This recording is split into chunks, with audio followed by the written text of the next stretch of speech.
I think the basic characteristic of any system is who owns the capital. That's how you define systems, whether feudal systems or slavery systems or capitalist systems.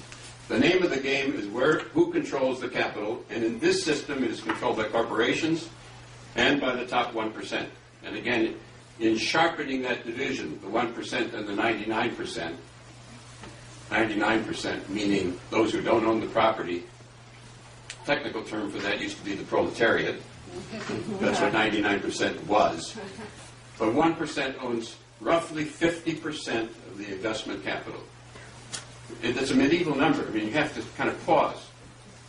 1% of the population owns half of all the investment capital? Yeah, that's the number right now, just a little under. 5% owns 70% of the investment capital. American capitalism is owned by those people and run by the corporations that they control. That's a medieval structure. And I don't mean that rhetorically. That's the way medieval society was organized, with that much power controlling the property relationships. The alternative, obviously, is to democratize capital. Well, that's the question that was hung around socialist circles in one form or another for all of the history of socialism.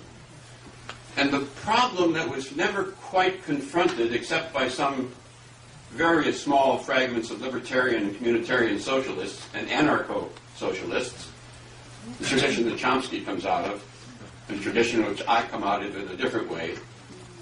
What do you do if you concentrate all of the ownership of capital in the state? The conservatives were right about that.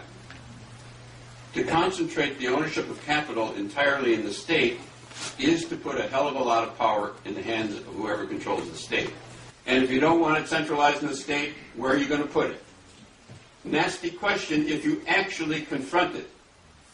So part of this, what we used to call a heavy rap in the 60s, part of it is, that's your problem. Our problem. Where do you want to put the capital? You want to change the system? Where are you going to put the capital? Who gets to own it? Who gets to control it? The state? Businessmen? The corporations? Small business? What?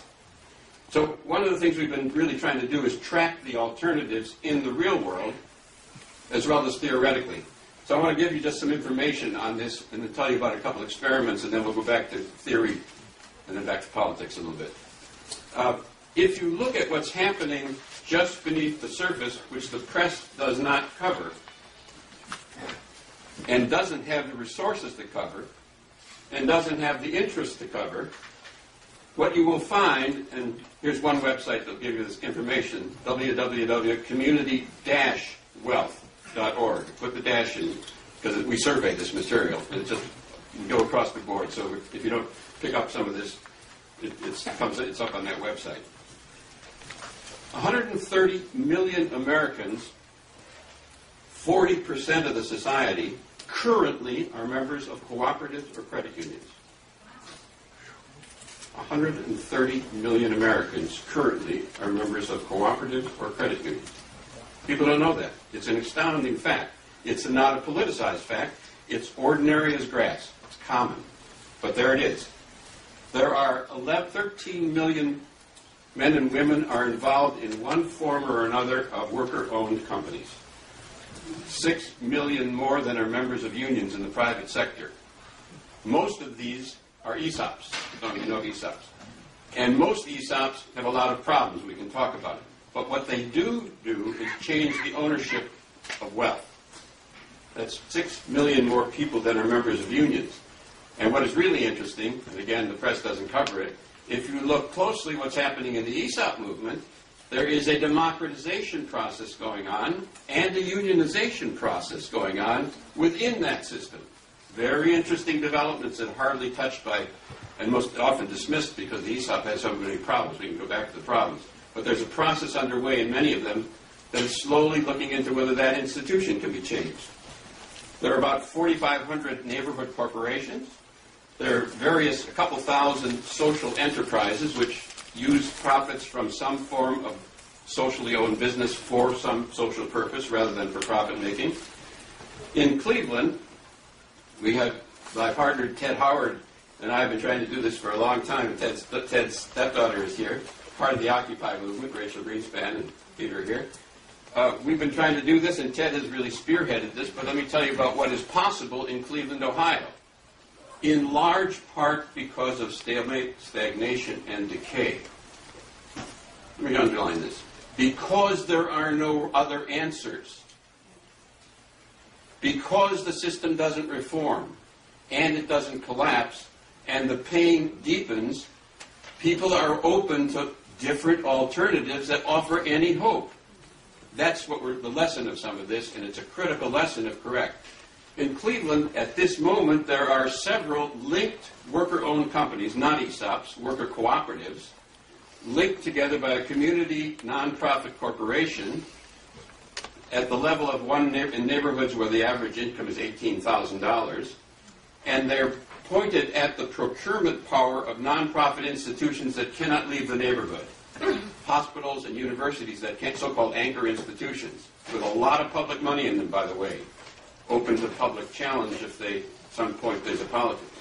So $3 billion of procurement, none of which was focused on this poor neighborhood, all of it went elsewhere, is now going towards these. One of them is a laundry, a very industrial scale, ecologically advanced laundry, one of the most powerful in the state, at a solar installation facility, and now just opening up a 3.5 or 3.25 acre greenhouse, partly solar, capable of producing about 3 million heads of lettuce a year, and 2 new businesses being set up each year in a revolving fund based on the Mondragon model in Cleveland, Ohio. Now, think about the model. The design of this model has more implications than just Cleveland, and it's not by chance that we've been working to try to do it. What it is a geographic community, not just workers. Some people are interested in worker ownership and worker control. That model has many problems, some of which are addressed in this book. It has many successes. But worker-owned companies floating in a capitalist sea tend to take on the same characteristics of the capitalist sea. And we can talk about that in the discussion, and there's a discussion in the book of that. That's what I mean by getting into what the hell do you really want. In this case, and those of you interested in Mondragon is running into that problem on the global level. They're running into the Chinese and the Polish. That's why they're here, by the way. They're looking for markets in large part. Mondragon does wonderful things, but one that hasn't solved the market problem. In this case, the market is a semi-public market.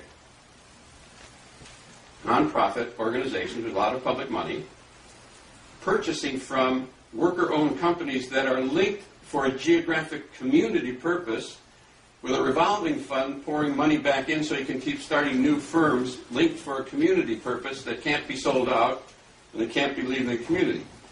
That is a community-based system of changing who owns capital, decentralizing the actual production side of it with worker ownership, and pointed at a semi-planning system of a public nature that stabilizes the market.